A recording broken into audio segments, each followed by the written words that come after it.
lang. Amen? Hindi po gagawa ng hakbang ang Diyos kung wala po siyang layunin. Tama mga kapatid? Hindi gagawa ang Panginoon ng hakbang sa buhay natin, mga kapatid, na wala po siyang purpose. Sabi dito, when trying servant and molding a man. Amen? In darkness, He giveth a song. Amen mga kapatid?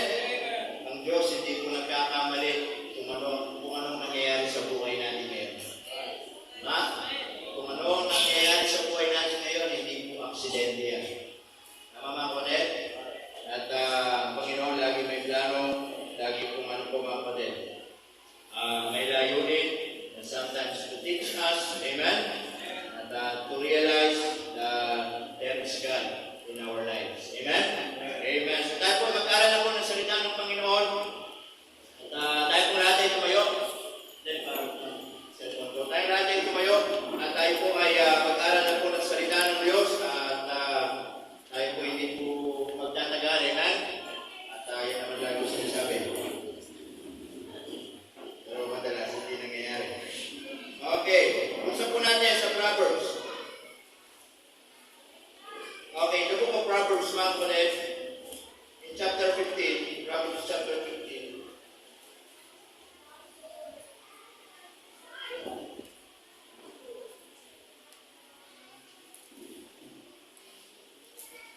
Okay, Proverbs chapter 15, in verse 13. Hanggang 15. Okay, Proverbs chapter 15, verse 13, hanggang verse 15, tapos, in verse 29 hanggang verse 32. Okay, sabi ko ng Bible dyan, verse 15, sabi, nandiyan na po ba kayo? Amen. Okay. A merry heart maketh a cheerful countenance, but by sorrow of the heart the spirit is broken. The heart of him that hath understanding seeketh knowledge, but the mouth of fools, ano sabi dyan? Feedeth on foolishness. All the days of the afflicted are evil, but he that is of a merry heart hath a continual peace. Amen? In verse 29, cut na tayo, verse 29. Sabi ng Bible diyan, the Lord is far from the wicked, but he heareth the prayer of the righteous. The light of the eyes rejoiceth the heart, and a good report maketh the bones fat. The ear that heareth the reproof of life abideth among the wise. He that what? Refuseth instruction, despiseth his own soul, but he that heareth reproof. Anong sabi diyan mga kapatid? Getteth understanding. Dahil po muna yung manalangin. Nagilang Diyos, salamat po naman ng maraming muli sa oras po ito. Salamat po sa itong biyaya. We pray Lord that you please give us wisdom and understanding. Maunawaan po namin ang aming pag-aaral. Maraming salamat po Panginoong Diyos once again for this honor and privilege na meron po kami that every Sunday we have the gathering to see our fellow brethren and to study your word, Panginoon. Alam po namin, kailangan po namin ito sa buhay po namin. Alam po namin, Panginoon, in a world full of busyness, Panginoon, we need the word of God. Help us, Lord, this morning. In Jesus' name we pray. Amen. You may now take your seat. Okay, sa mga binasa po natin mga kapatid ay meron tayong matututunan. In fact, if you will go to study the book of Proverbs, the book of Proverbs is a practical book. Okay? Itong aklat ng kawikaan ay tinuturuan tayo, lalo-lalo na yung mga tinatawag nating practical na pamumuhay. Okay? Yung mga bagay kung paano tayo mamuhay dito sa lupa, mga bagay na hindi dapat natin gawin, mga bagay na dapat natin gawin, mga bagay na dapat natin iwasan, mga bagay na dapat natin gawin sa buhay natin. The book of Proverbs is more on practical book. It's more on practicality. Amen mga kapatid? At yun po yung gusto niyang ituro po sa atin. We will study about God's order. Okay? God's order for orderly life. Okay? Ano yung utos ng Diyos? Ano yung aral ng Diyos ng Proverbs for us to have a life in order? Okay? Paano tayo magkaroon ng isang buhay na maayos? Sino ba rin ang gusto ng buhay na magulo? Ayaw naman natin, tama? Ang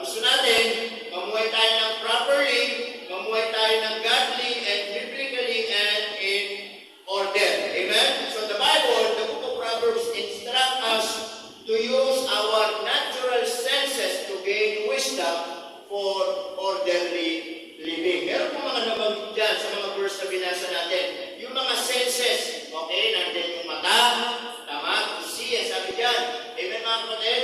Nandyan yung especially yung puso, lagi binabanggit yung puso dyan. Tama mga kapatid? Yung merry heart. Amen mga kapatid? Yung puso natin, binabanggit din dyan yung tenga. Tama? Na yung mga practical senses na meron po tayo na nabanggit dyan, ay meron pong purpose ng Panginoon upang sa ganon ay makamamuhay tayo orderly in this world. Amen mga kapatid? Orderly. Why? Because we are living in this world in order. We are living in this world, mga kapatid, in trouble. Itong mundo natin, pagulo ng pagulo. Kaya kung sasabay tayo sa mundong pagulo ng pagulo, listen to this, gugulo ang buhay natin. Amen po mga kapatid? Kaya kung sasabay tayo sa sistema ng mundo, lalong gugulo ang buhay natin. Why? Because we are not living in a world that getting good and good, but we are living in this world. Sabi ng Bible, masama ng masama. Pagulo ng pagulo. Magulo na nga, sasabayan mo pa. Tama mga kapatid? Wala pong Kristiyanong sumabay sa mundong pagulo ng pagulo ng naayos ang buhay. In fact, yung mga mananampalatayang sumasabay sa mundo, sa sistema ng mundo, na pagulo ng pagulo, lalong gumugulo ang buhay. Amen mga kapatid? That's why, as long as we live in this world, mga kapatid, meron pong salita ng Diyos na tuturuan tayo how to live in order. Tama? Na kahit magulo yung mundo, pwede tayo mamuhay ng maayos. Amen po ba? Pwede tayo mamuhay ng maayos. Number 1. Okay? Makikita po natin dyan in verse 13. Okay? Sabi ng Bible dyan, a merry heart, what? Maketh a cheerful countenance. But by sorrow of the heart, the spirit it was broken. Amen? So number 1, makikita natin, what to live out. For us to live in order, for us to live orderly, kapatid, and properly, let's look what to live out. Ibig sabihin, ano yung mga bagay na aalisin natin? Ano yung mga bagay sa buhay natin na hindi natin ito dadalhin? Ano yung mga bagay na nasa buhay natin, iiwanan natin? Hindi tayo kasi pwedeng mamuhay ng maayos, ng orderly sa buhay po natin dito sa lupa kapag merong mga bagay na hindi natin tinatabi o hindi natin inaalis sa buhay po natin. Amen mga kapatid? At naniniwala po ko, kung merong mga bagay na dapat natin ilagay sa buhay natin, mabubuting bagay. At kung merong mga bagay na aalisin natin sa buhay natin, mga bagay na hindi kalooban ng Diyos. Amen? Kaya, what to live out? Makikita natin dyan in verse 13. Okay? Makikita natin. What to live out? The heartache. Okay? Heartache. Ito yung sakit. Amen? Ito yung mga pasakit sa buhay po natin. Tama? Sino rito nakaranas ng masakit ang ngipin?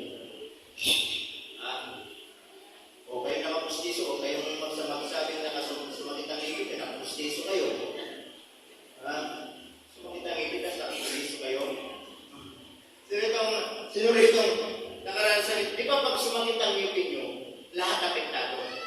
Hindi ka pwedeng magbuhat na mabigat, hindi ka pwedeng kumilos basta-basta. Amen?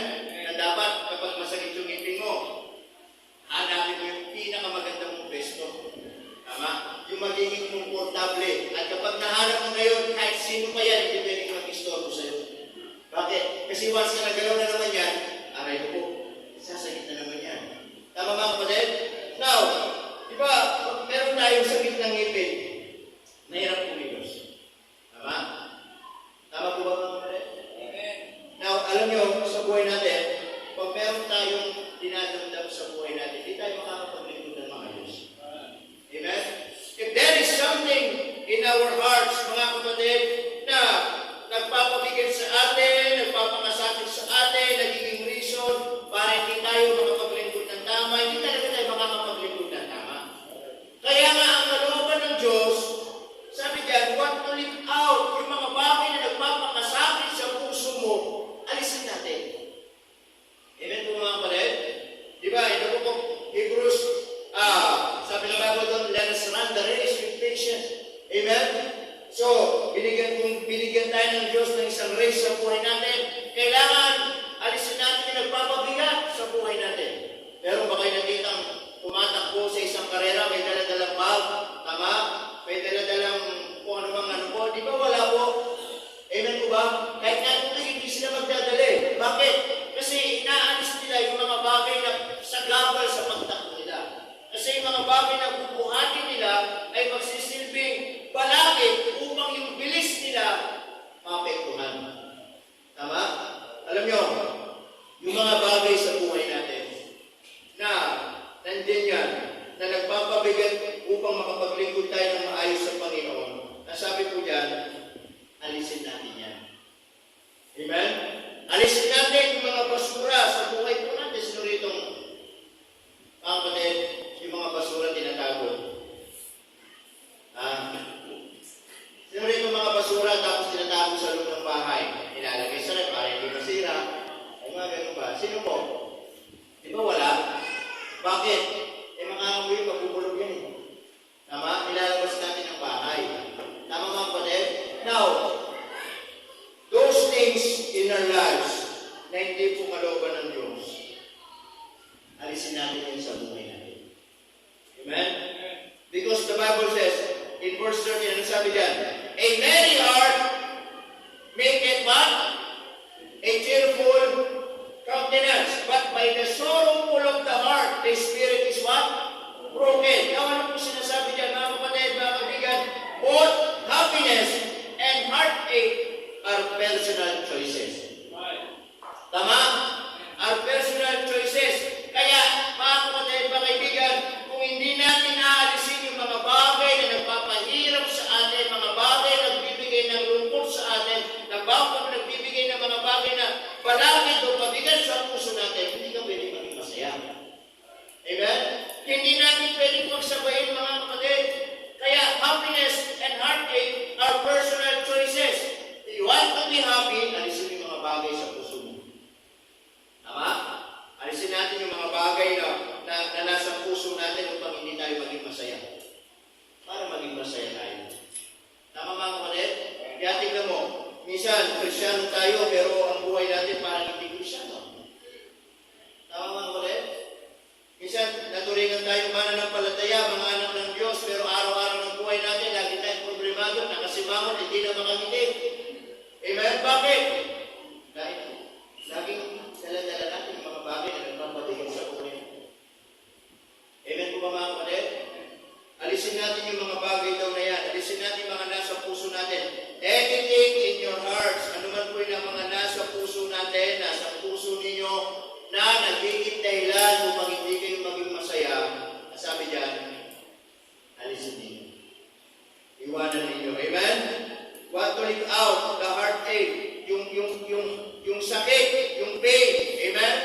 Yung mga bagay na nasa puso natin. Amen? Yung mga unforgiving spirit. Amen? Yung mga galit sa buhay natin, yung mga pasakit sa puso natin. Iwan nyo yan. As long na dadali nyo yan, kahit saan kayo mamarating, dala-dala nyo yan. Tama? Amen po mga kapatid? Subukan nyo iwanan. Pag pumunta kayo doon, hindi nyo na dala-dala. Bakit? Iniwan nyo eh. Tama? Pero kung dala-dala nyo yan, kahit saan kayo mamarating, dala-dala nyo pa rin yan. Tama mga kapatid? Sabi dito, God, personal choices. Tama? You want to be happy, sabi dyan, di ba sa verse 13? A merry heart maketh a cheerful countenance. Amen po ba mga kapatid? Then number 2. Not only the heartache, ito po yung iiwan natin, ito yung aalisin natin sa buhay natin. But secondly, the hollowness. Okay, verse 14. Sabi na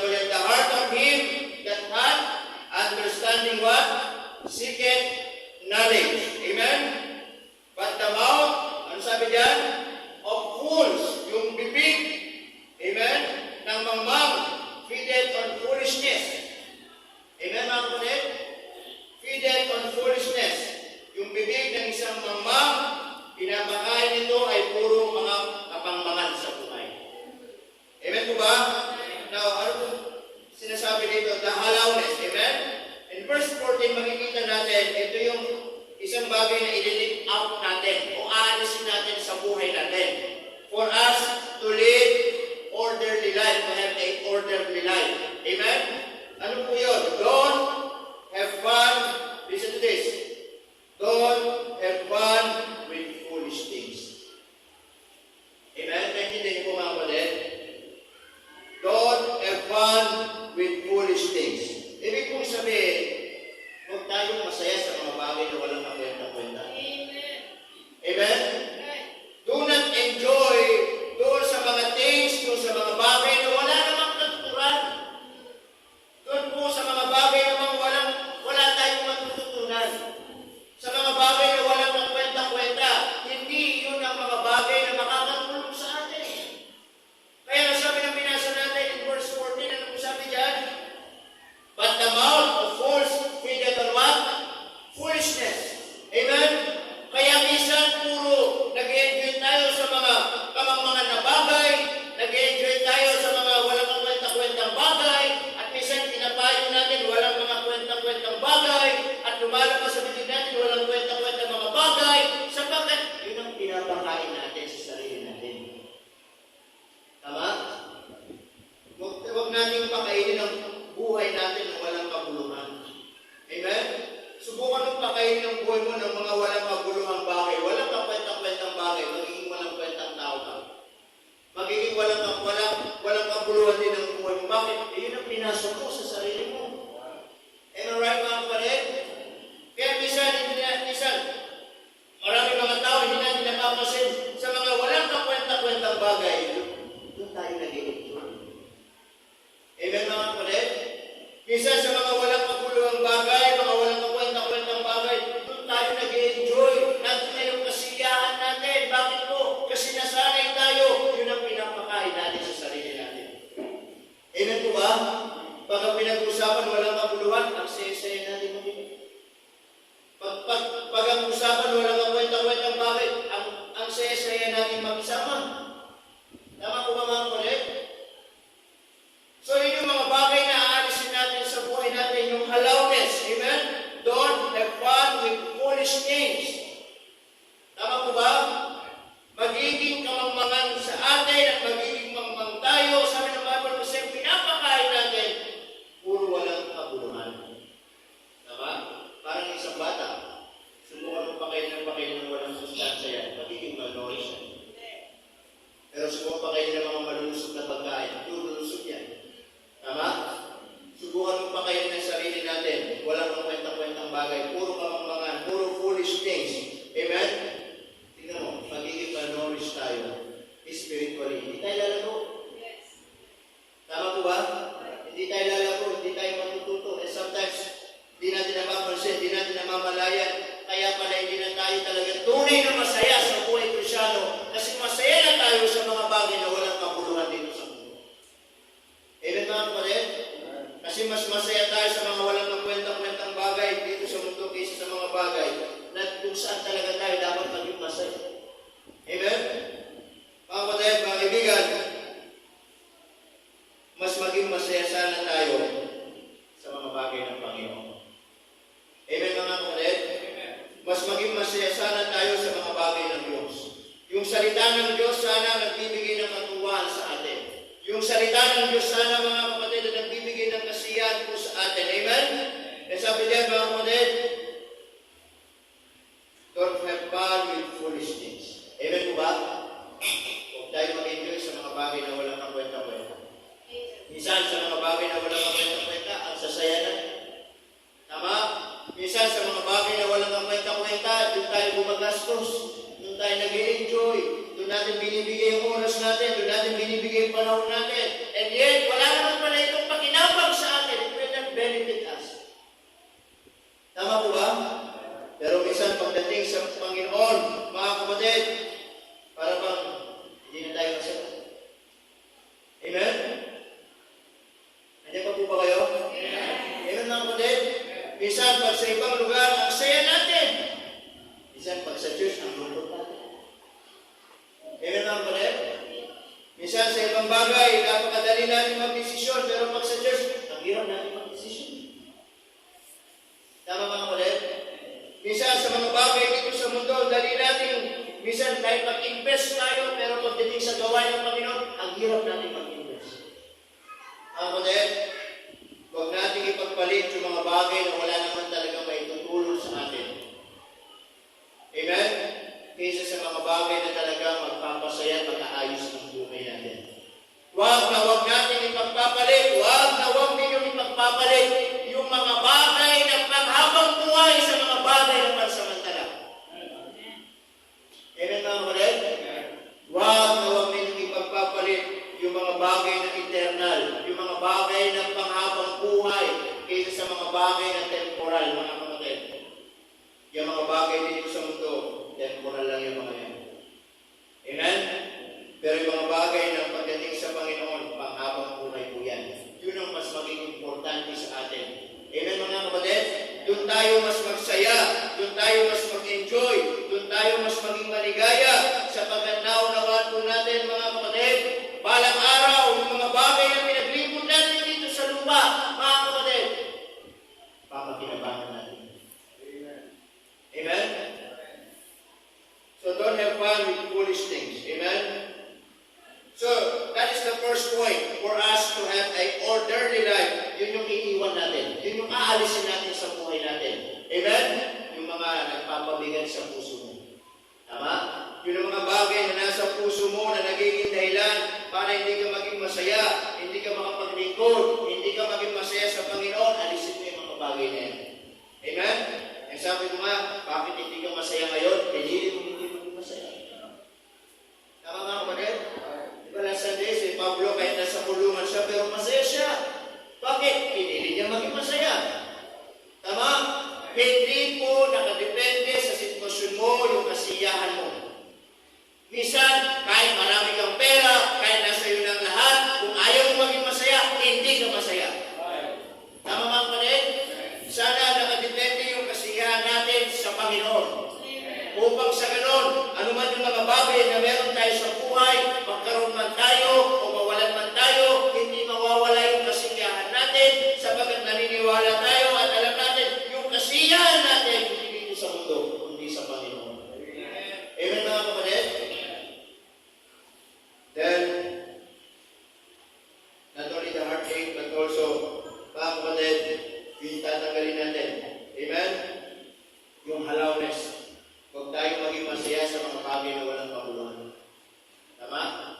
Yung mga bagay na kamangmangan, hindi yung magbibigay kasiyahan sa atin. Amen? Wala na kang kabuluhan, magiging masaya ka pa doon. Tama? Kaya nga walang kabuluhan eh. Amen mga kapatid? Then secondly, what to look for. Amen? What to look for. Ano yung titignan naman natin ngayon? Amen? So kanina, the first sense na nakita natin, yung puso ng tao. Tama? Ano yung alisin sa puso? Para maging maayos at mga pamuhay ng maayos, yung mga bagay na nagbibigay sakit sa atin. Amen? Yung galit, yung unforgiving spirit, amen? Yung mga stress sa buhay natin, tama? Yung mga bagay na pangangamba sa puso natin, alisin natin yung mga bagay na yan. Kasi, pag hindi mo yan inalis, kahit saan ka makarating, at tumagal ka bilang Kristyano, nandiyan pa rin yan. Tama? At kailanman hindi ka magiging masaya. Kailangan alisin mo yung mga bagay na yan. Amen? Then secondly, anong alisin natin? Mga kapatid, yung hallowness sa puso natin. Yung mga bagay-bagay na walang kabuluhan na ine-enjoy natin, alisin natin yung mga yun. Amen? Mas mag-enjoy tayo sa Diyos. Tama po ba? Then secondly, what to look for? Ano man yung titignan natin? Okay? In verse 29, ano sabi dyan? In verse 29, the Lord is what? Sabi? The Lord is what? Far from the wicked, but He heareth the prayer of the righteous. Amen? So what to look for? Anong titignan natin? Number one, makikita natin praying righteously. Amen? Praying righteously. Yun ang tignan natin. Na sa buhay na to, tignan natin, mga kapatid, na ang Diyos ay sumasagot ng panalangin natin. Amen? Sabi diyan, the Lord is far from the wicked, but He heareth the prayer of the righteous.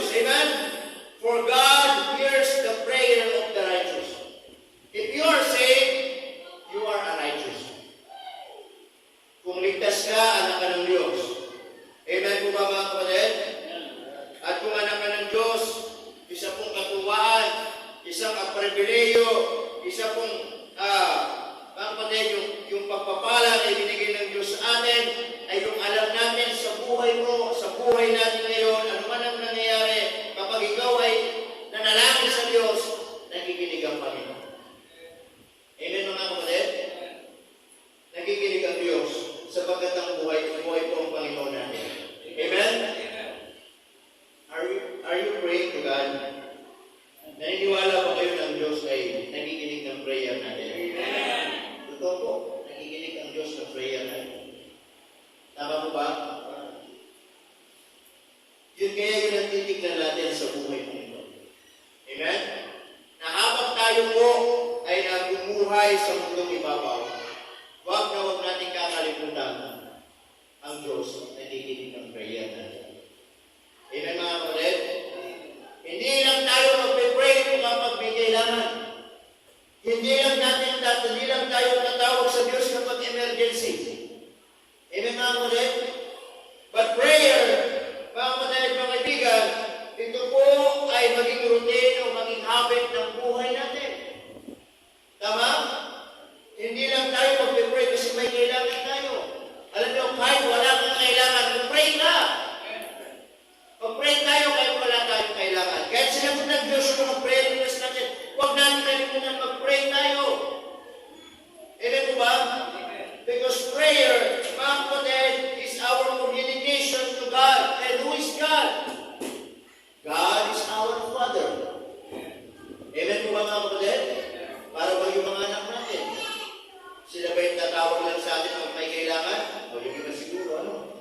Pero, yung iba, kahit wala silang kailangan, tinatawag tayo. Bakit? Yun yung communication nila sa atin. At yun yung pagpapakita ng relationship ng anak at ng tatay. Amen? Magulat ka kung yung ibang anak at tatawag sa yung tatay. Ha? Magulat ka, may magpapakilala sa tatay. Uy, hindi mo naman kaano-ano. Walang ginagawa ko. Tama mga kapatid? So it is showing, mga kapatid, na tayo ay anak ng Diyos. Not only of communication, but also our relationship to God. Amen? Amen po mga kapatid? Eh tayo nga, naiinis tayo pag yung mga anak natin, lalapit lang sa atin pag may kailangan sila sa atin. O pag wala na silang kailangan, makakalimutan na naman tayo. Pag maalala naman na nila yung kailangan nila sa atin, lalapit na naman sila sa atin. Diba? Sa sarap pagpapatuan, diba? Diba? Ang masunod sa Panginoon. Tama mga kapatid? So, ayaw din ng Diyos ng gano'n. So, praying righteously. Amen? So, we thank God ng Diyos natin buhay at sumasagot ng Diyos. Amen? Ang Diyos natin hindi pumato. Ang Diyos natin hindi ributo. Ang Diyos natin hindi po nakapagod. Ang Diyos natin hindi binibigbig. Ang Diyos natin hindi nakapaskil saan. Ang Diyos natin nasa langit. Amen? Buhay ang Diyos. Amen? Yun yung Diyos na sinasabi ng Biblia na sinasamba, dinadalanginan po natin yung Diyos na buhay. Amen? So what to look for? Praying righteously. Number 2, not only praying righteously, but also pleasure biblically. Amen?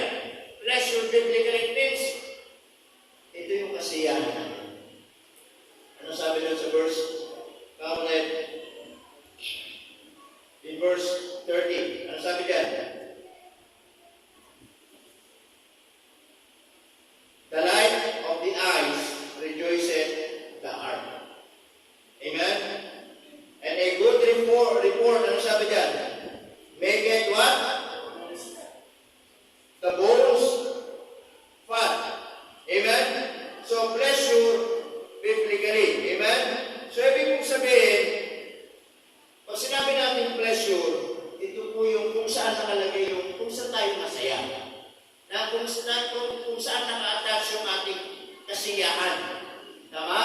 So, dapat naka-attach yung ating kasiyahan, yung pleasure natin, sabi nito, sa salita ng Panginoon. Amen po mga kapatid? For example, minsan, pag may bagong cellphone, meron kang bagong gamit. Minsan yung bagong gamit mo, ingat na yan. Tama? Amen mga kapatid? Tama po ba? Parang yung mga mahilig sa motor. Sino mahilig dito sa motor? Brother Clay, mahilig sa motor.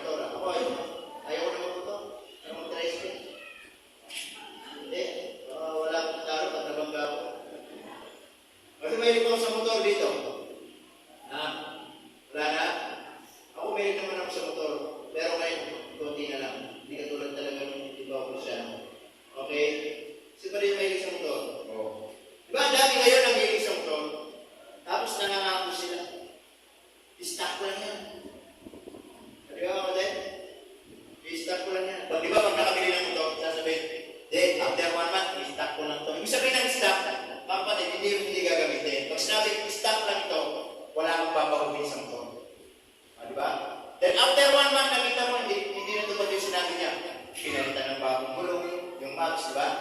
Pinalitan ng bagong mags. Di ba kasi maintenance, nagme-maintain, iba yung nag-upgrade. Pag maintenance, panloob po yun. Pag upgrade, panlabas yun. Okay?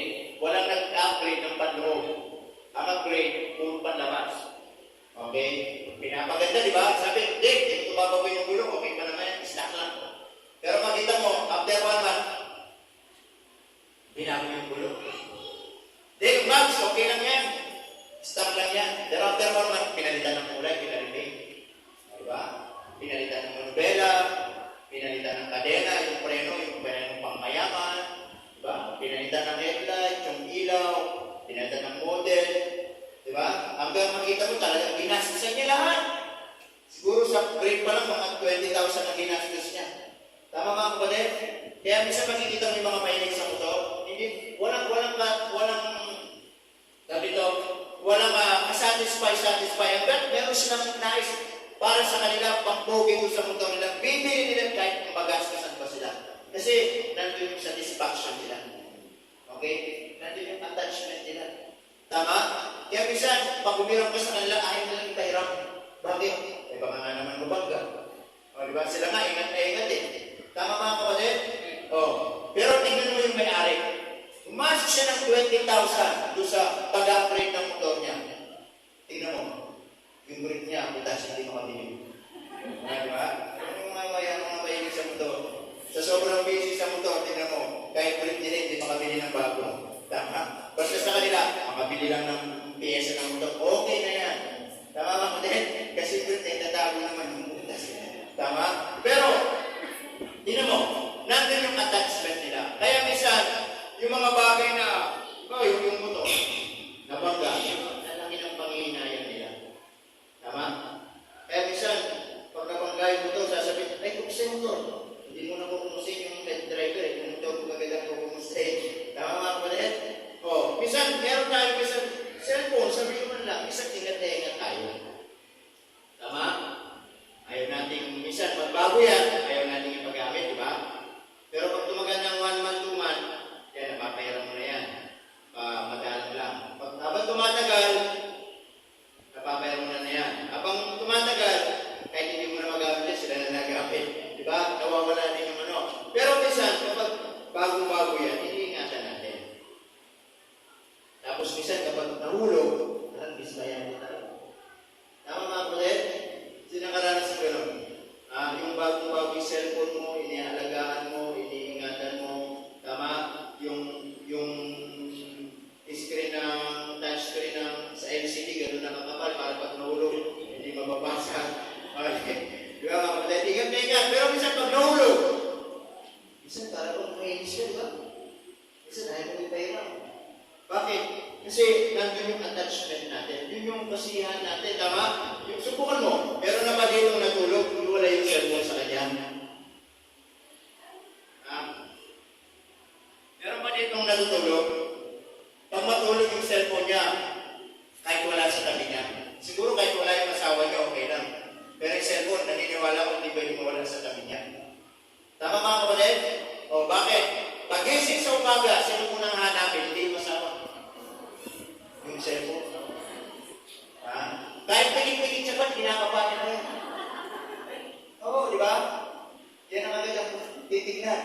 Tama mga kapatid? Kasi yun na yung naging routine. Tama? Araw-araw, nasa bulsa yan. O, di ba mga kapatid? Lalo na pag nawala yan, nakita nila. Problemado pag nawala yung cellphone na yan. Ayun mga kapatid. Bakit nandun yung pressure natin? Amen? Pero tignan nyo, minsan pagsasalita ng Panginoon, okay na kahit mawala. Kaya dito minsan kay Mrs. minsan na pagsasabihin ko, pagsabihin ko nga yung gusto niya ng Bakit? Linggo-linggo na lang yung mga Bible na mga Jews, laging iniiwan dito. Kaya sinasabi sa kanya, titingnan mga pangalan ko na nalalaman ko kasi paano yung may mga susunod. Bakit? Yun na nga rin gagawin nila, uuwi na lang nila. Bakit? Kasi hindi matututo. Alam niyo, simbahan, hindi ito lugar na iniiwan ng Bible. Ang simbahan lugar ito, dinadala ang Bible. Hindi ito library, pagsisimba kayo, hanapin nyo na lang yung Bible. Hindi ito ganun. Dahil hindi, no? Tama? Pero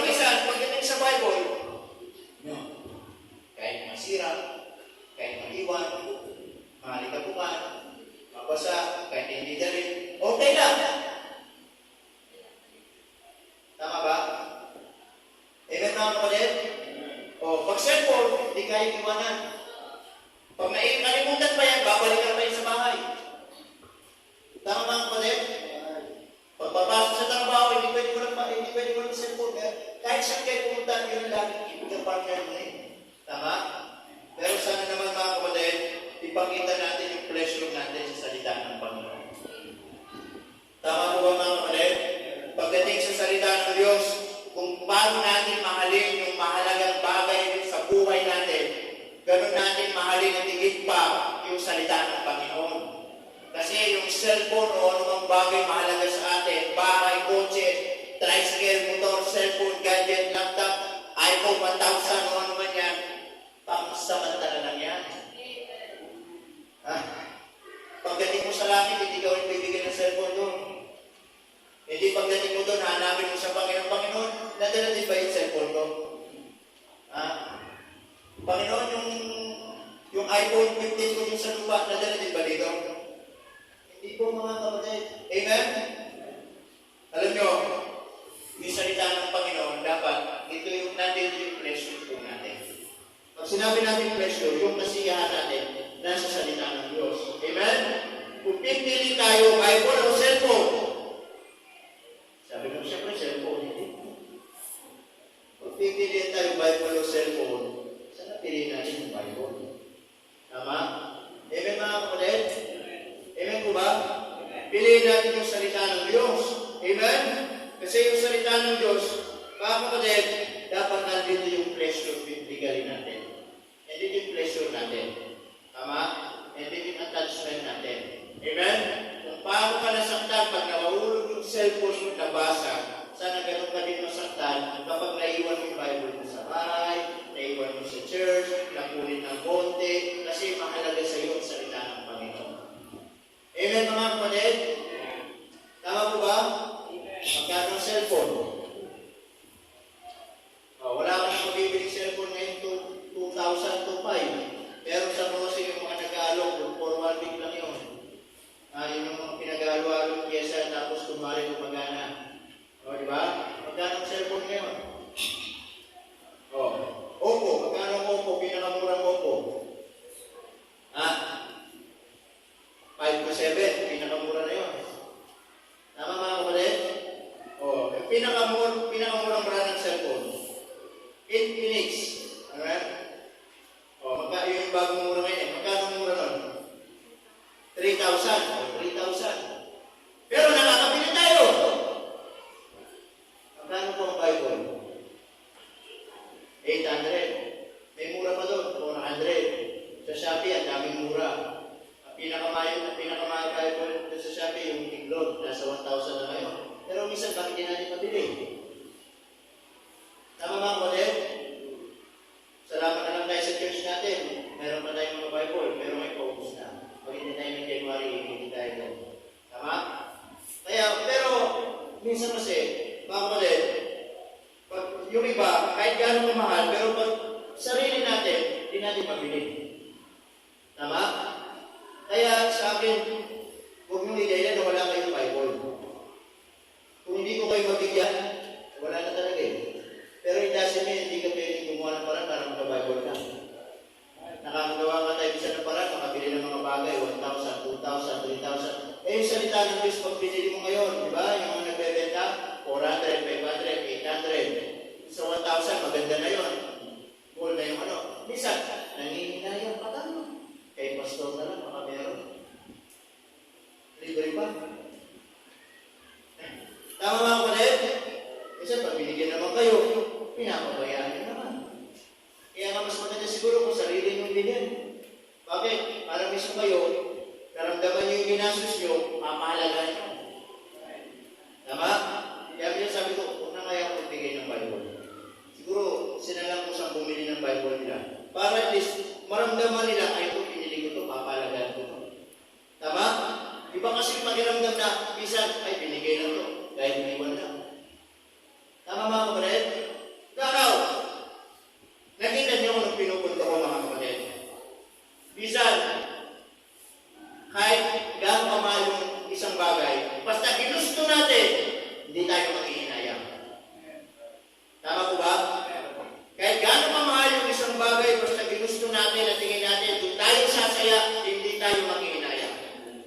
Pero sana, mga kapatid, pagdating sa salita ng Diyos, ito yung talaga sabihin natin, ito yung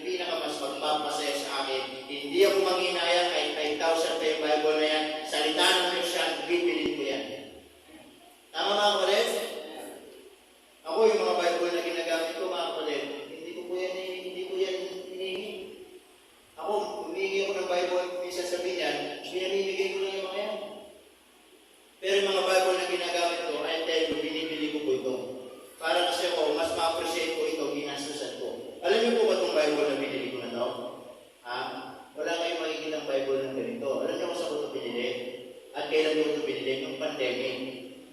Okay? Nung pumasok yung pandemic, binili ko yung Bible na to. Alam niyo kung magkano po ito? 3,800. Itong Bible ko po na to. Leather na ito. Itong ano. Hindi ako nangihinayang. Bakit? Alam ko gagamitin ko ito. Amen? Alam ko ito salita ng Diyos. Ba't ako mangihinayang? Pera lang yan. Mga kapatid. Amen po ba? Pera lang yan. Pero yung pinila mo yung salita ng Diyos na meron ka sarili mong gamit, papahalagan mo. Tama po ba mga kapatid? Kung paano natin pinapahalagan at kung gano'n tayo masaya sa material na bagay, listen to this. Dapat lalo tayong maging mas masaya sa spiritual na bagay. Amen po ba? Ako hindi ako madamot pagdating sa mga bagay-bagay mga kapatid. Dahil lagi ko isipin, bagay lang yan. Tama? Alam niyo kung mag-iipon ako ng Bible, ang dami ko ng Bible siguro sa kwarto ko, isang library na. Pero hindi po ako ganun mga kapatid, kilala niyo po ako. Kahit gano'ng maganda pa yung Bible na yan, pag gusto kong bigay yan, ibibigay ko yan. Amen. Hindi ako manghinayang. Itong Bible ko, simple Bible lang po ito. Baka maganda pa yung pinamigay ko sa inyo, yung pag binigyan ko study Bible o mga classic Bible. Ito, ordinary Bible lang ito mga kapatid. Pero hindi ko nangihinayang. Bakit? Kasi alam ko, material lang yun. Tama? At alam ko, kung pag pinagbibigyan ko kayo ay para sa inyo yan. Tama mga kapatid? Amen po ba? Kaya nga, yung mga ibang mga pastor, minsan sabi sila kasi, baka meron ng Bible dyan. Diba? Baka meron ng Bible dyan. Pag meron, binibigay ko. Hindi na mahalaga sa akin kung gaano magandang Bible. Iba-iba kasing Bible pagdating. Marami kasing Bible. Pagdating sa King James, merong study Bible, merong open Bible. Merong yung application Bible. Okay? Yun yung mga mas advantage Bible na sa Bible pa lang, habang nagbabasa ka, nakapatalan na ng agad. Tama? So, isa binibigay ko sila. Bakit? Hindi naman mahalaga sa akin yun eh. Ibig sabihin, yung hindi mahalaga sa akin yung anin ko yung maraming Bible. Diba? Anin ko yung maraming Bible na hindi ko naman lang mababasa. Okay na yung meron ako isang Bible na alam ko ito. Kahit isa lang ito, papahalagan. Tama po ba mga kapatid? Yeah, that's my challenge. Amen? To each every one of you. Tama po ba? Kung paano kayo nag-iipon, kung paano kayo nag-i-invest, sa tingin ninyo, magpapasaya sa inyo, sana ganun din yung puso ninyo pagdating sa salita ng Panginoon. Amen? Sa Shopee, pwede kayo mag-order. Tama? Sino rin nag-order sa Shopee, sa Lazada? Yung mga in-order nito, nandun yun. Makikita nyo yung mga complete order nyo. Tama? At makikita nyo kung gaano na kayo kadaming na order. Hindi po, I'm telling you practically. Diba? Makikita nyo doon kung ano yung na-cancel nyo, ano yung complete order nyo. At yung sa complete order nyo, makikita nyo kung gaano na kadami yung order nyo. Now, challenge nyo, i-complete nyo yun. Baka minsan magulat nyo, umabot na ng 10,000 plus. Tama? Subukan nyo yung compute. Subukan yung compute. Yung mga nag-order nyo sa Shopee o sa mga online. Diba? Now, yun yung challenge. Kumputin nyo. Halimbawa, itong isang taon. Kumputin niya sa isang taon. Itong isang taon na ito, makikita mo lang ang na-order mo sa Shopee. Papagpagpagpag. Dami nun. Okay? Tapos kumputin mo sa isang taon. Tapos, i-challenge mo yung sarili mo. Ganito pala kalaki yung na-order mo sa Shopee. About 20,000 sa isang taon. Kunwari lang ha. Tapos 5 hindi ka makabili. Then second day. Tapos, sa pagbibigay mo sa Panginoon, hindi ka makapagbigay ng maayos. Tama mga kapatid? Samantala yung na-order mo sa Shopee, mga ng 20,000 kung sakali. Hindi kasi nawawala yun. Nandun natin. Tama? At sinasabi ko, challenge natin yung sarili natin na pagdating sa Panginoon, mas importante para sa Panginoon. Amen? Mas importante para sa Diyos. Amen? So, I challenge every one of us. Kung wala kayong Bible, make your own Bible in your own way. Tama? Kung kailangan gastusan, kailangan pag-ipunan sa baon ninyo, kayong mga young people, wala kayong Bible, pag-ipon kayo sa baon ninyo, yun yung maging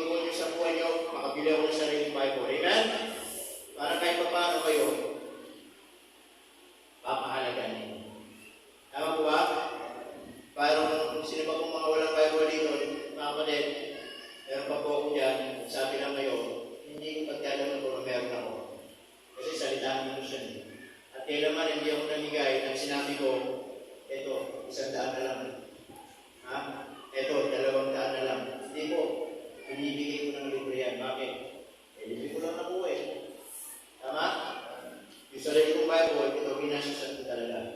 Amen, mga kapatid? So, yun po. Sabi niya, kung wala kayong Bible, mag-order kayo. Hindi po. Sabi niya, okay, so, pleasure biblically. Amen? Pag sinabi pleasure biblically, yung kasiyahan dapat natin, mga kapatid, ay mas matimbang yung mga bagay ng Diyos kaysa bagay ng sanlibutan. Kaysa material na bagay. Amen po ba? Salita ng Panginoon. Sabi ng Bible, heaven and earth shall pass away, but my word shall not pass away. Amen? Lahat ng nakikita at nahawakan ng ating mga mata at kamay, maglalaho pa ng araw. Pero yung mga bagay na hindi natin nakikita, papakinabangan natin ang dalangin. Amen, mga kapatid? What to look for? Praying righteously and pleasure biblically. And lastly, mga kapatid, tapusin na po natin. Okay? For us to have an orderly life. Okay? Number 3, now, titignan naman natin yung sense ng ating tenga. Okay? What to listen. Okay? What to listen to. Ano naman yung pakikinggan natin? Tama? Nakita natin una yung puso. Pangalawa, nakita natin yung mata. Pangatlo, makikita natin yung ano po? Tenga. Sabi ng Bible in verse 31. Okay, verse 31. Sabi ng Bible in verse 31. The ear that heareth the reproof of life. Ano sabi diyan? Abideth among the wise. Amen? So, what to listen to? Life-giving censure. Amen? Life-giving censure. Considering worthy the rebuke of the wise. Amen? Then number 2, summarize na lang natin dito. Number 2, not only life-giving censure, and also in verse 32, he that refuseth instruction, despiseth his own soul, but he that heareth reproof. Ano sabi dyan? Get that understanding. Number 2, not only life-giving censure, but also, listen to this, loving correction. Okay? Loving correction. Discovering, understanding, even in disciplinary actions. Ibig kong sabihin, mga kapatid, hindi tayo makakapabuhay ng maayos, ng order, kung hindi tayo marunong tumanggap ng payo. Amen? Kaya tayo, kung minsan, kinukorek tayo, tinatama tayo, sinasabi yung mali natin, at kailangan natin ituwid, then magpasalamat tayo. Amen, mga kapatid? Kaya sabi ng Bible in verse 32, he that what? Refuseth instruction, despiseth his own soul. Yung tao ayaw laging, yung ayaw magpasaway. Ibig sabihin, yung tao ayaw tumanggap ng pagkakamali. Yung tao ayaw tumanggap ng payo ng matatalino. Ano sabi doon? Pinapahamak niya ang sarili niya. Kaya nga totoo naman, ang tao hindi marunong makinig, napapahamak. Sa mga anak na lang, sinabi natin ako kung gagawin niya. Mag-ingat niya kung gagawin niya. Pag di sila nakinig, di sila sumunod, napapahamak. Yun ang sinasabi natin. Tama? Ang hindi marunong makinig, napapahamak. Ang tao hindi marunong tumanggap ng payo, napapahamak. Tama? Kaya sabi doon, yung nagre-refuse ng instruction. Tama? Yung inaalis ang tenga sa pandinig, sa sasaway, sa instruction. Tama? Sa salita ng Panginoon, pinapahamak niya yung sarili niya. Amen po ba? Kaya sabi ng Bible sa verse 32, but he that heareth reproof. Ano sabi doon? Get that understanding. Pero yung taong bukas lagi ang tenga, para tanggapin yung mga payo, yung mga katotohanan, yung para sa katutunan niya, sabi doon, tumatanggap siya ng karunungan. Amen mga kapatid? Tama po ba? Kasi hindi tayo makakapabuhay ng maayos kung ayaw natin ituwid ang sarili natin. Amen po ba mga kapatid? Yung bang akala kasi natin, lagi tayo magaling. Yung bang akala natin, alam na natin lahat ng bagay. Yung akala natin, kaya natin ang sarili natin. Hindi po mga kapatid.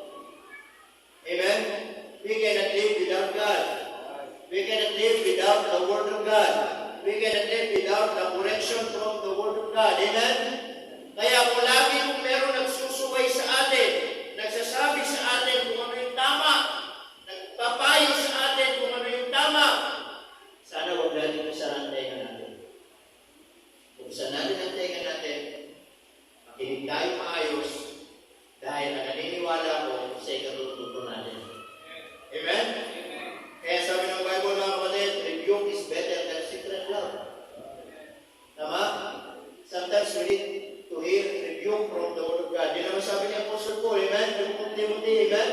Yung salita ng Panginoon ay pare tuwid tayo, amen? Minsan, kahit masakit, pakinggan natin. Tama po ba? Kahit paulit-ulit sa tenga natin, pakinggan natin. Bakit? Para sa ikatututo natin. Tama? Dahil mga mananampalataya, minsan kahit mga miyembro na hindi marunong makinig sa salita ng Panginoon, hindi marunong makinig sa payo ng pastor, minsan napapakama. Bakit? Salita ng Diyos sa nagsasabi. Tama po ba mga kapatid? Pero minsan, pagpayo ng mga kaibigan na walang kabuluhan, pinapakinggan natin. Amen po ba? Kaya kung kumuha tayo ng mga payo mula sa mga kaibigan natin sa mundo, at sa mundo ito, kumuha tayo ng payo, lalo tayo mapapahak. Amen mga kapatid? Pero pag salita ng Diyos, ang kinuhanan natin ng payo, kahit masakit, tanggapin natin. Bakit? Ano sabi doon? Magtututo pa tayo. Tama? Matututo pa tayo, makakakuha pa tayo ng ano sabi doon? Understanding and knowledge. Amen po ba mga kapatid? Kaya sana, ngayong umaga, for us to have a orderly life, number one, what to live out. Tanggalin natin yung mga nagpapasakit sa atin. Kasi, hindi ka magiging masaya. Hindi ka makakapaglingkod. Hindi ka magiging maayos sa buhay mo hanggang hindi mo inalisan na sa puso mo. Amen? E alisin mo yan. Yung mga basura sa buhay mo, basura sa puso mo, alisin mo yung mga bagay na yan. Amen mga kapatid? Then, alisin natin yung allowness. Ano yun? Huwag tayong maging masaya sa mga bagay na walang kabuluhan dito sa mundo. Amen? Sana yung enjoyment natin ay nasa salita ng Panginoon. Amen mga kapatid? Then secondly, not only what mga kapatid na live out, but also what to look for. Amen? Anong titignan natin?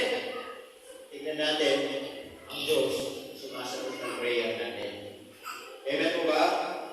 And not only that, yung tinatawag na pleasure biblically. Tignan natin kung ano yung nagpapasaya sa atin. Amen?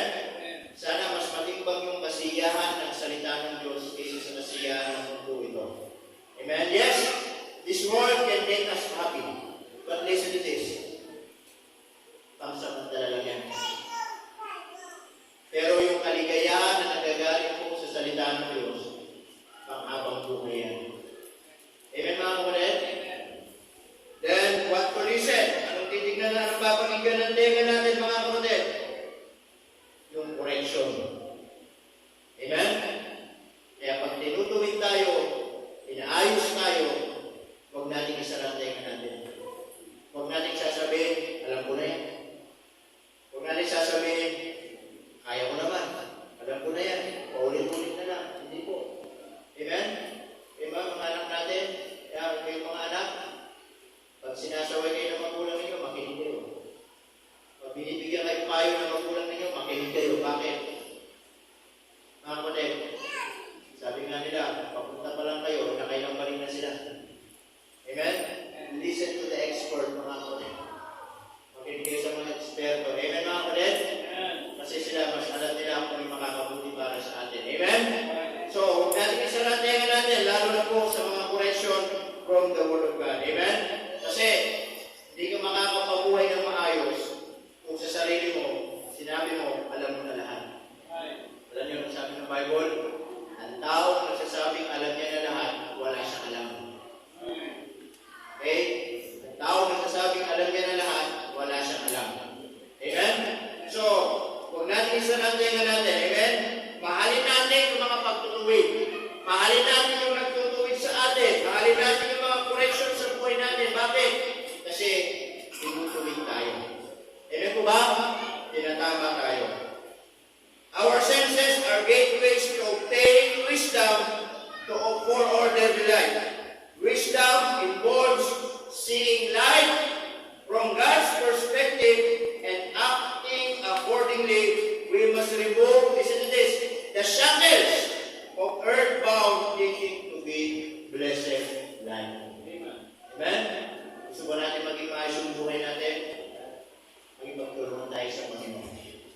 Tama? Alisin natin yung dapat alisin sa puso natin. Tingnan natin kung sino titignan natin.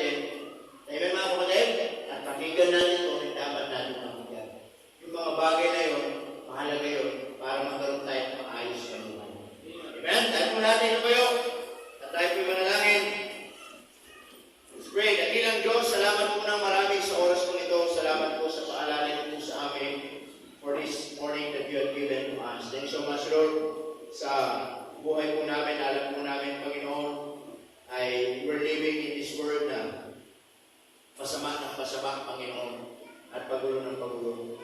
Tulungan niyo kami, dakilang Diyos, na huwag sasabay, Panginoon, sa sistema ng mundo. Na huwag kami sasabay sa magulong mundo, Panginoon, sa pagkadala po namin.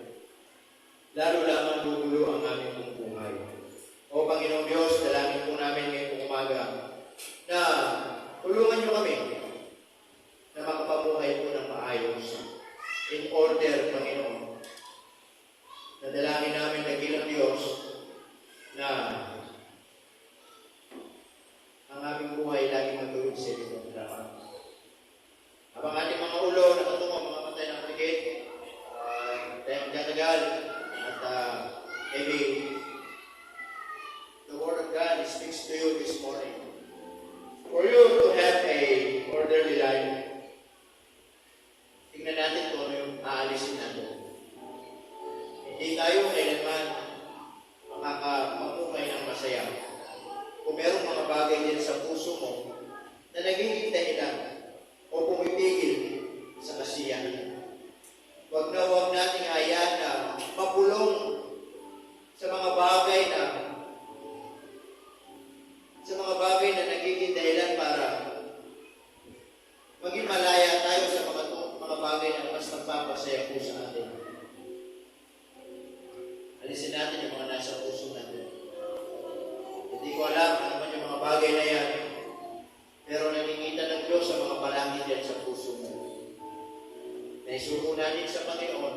Nasabi ng Bible, come unto me, all ye that heavy laden, casting all your cares upon Him, for He careth you. If God speaks to you this morning, you may come. Pwede kang lumapit sa unahan at iwan mo dito sa altar na yan ang mga bagay na nasa puso mo. Mga nagiging balakid para hindi ka maging masaya. Yung mga bagay na nagpapakasakit sa sabi doon, yung mga allowance, yung mga bagay na walang pamulungan, iwan natin dito sa altar. Na huwag tayo mag-enjoy sa mga bagay na walang kakwenta-kwenta. What to look for? Praying righteousness. Tignan natin na meron pala tayong Diyos that every time you can pray, ang Diyos ay nakikinig. He heareth our prayers. At yung ating kasiyahan, sana po, nasa salita ng Panginoon. Kung gaano tayo masaya sa mga material na bagay, sana mas higit yung kasiyahan natin pagdating sa salita ng Diyos. That we cannot live without the Word of God. And without the Bible, without the Word of God, it is impossible for us to have an orderly life. It is impossible for us to have a blessed life. Mga kapatid, salamat meron po salita ng Diyos na nagtuturo po sa atin at lagi nagsasabi sa atin, ito ang tunay na masayang buhay. And what we listen, magpasalamat tayo ngayong umaga, lagi tayong kinumurek. Isa, lagi tayong nire-review, kinumurek ang salita ng Panginoon, magpasalamat tayo. Mahalin natin yung mga magtutuwid sa buhay natin. Isa, akala natin pinipersonal tayo. Isa, akala natin pinapatamaan tayo. Alam nyo, magpasalamat ka kung tinatamaan ka. Masalamat ka kung isa nasasaktan ka pa. Ibig sabihin, hindi pa manhid ang puso mo. Ibig sabihin, ang Diyos na umusap pa sa iyo. Ibig sabihin, meron na isang Diyos baguhin sa puso mo. Kaya magpasalamat tayo na tinutuwid tayo ng Panginoon. Nasabihin natin, Panginoon, salamat po na pinapaalalahanan niyo ako, na tinutuwid niyo po ako. Alam ko, meron akong pagkakamali na kailangan kong baguhin. Salamat po sa mga salita ninyo, Panginoon, na lagi po akong kinukuret at pinapaalalahanan. Yan ang ipanalangin natin sa Panginoon. nila. Dakilang po, salamat po sa umaga nito. Alam po, minsan, Panginoon, masakit ang pangangaral, pero minsan kailangan po namin for us to be reminded na ang salita ninyo makapangyarihan. At nais niyo kaming baguhin, Panginoon. Because we will never live properly in this world kung sarado ang tenga namin sa mga salita po ninyo, Panginoon. Pagpalain niyo ang bawat isa, pagpalain ang bawat lapis sa dako ng lahat,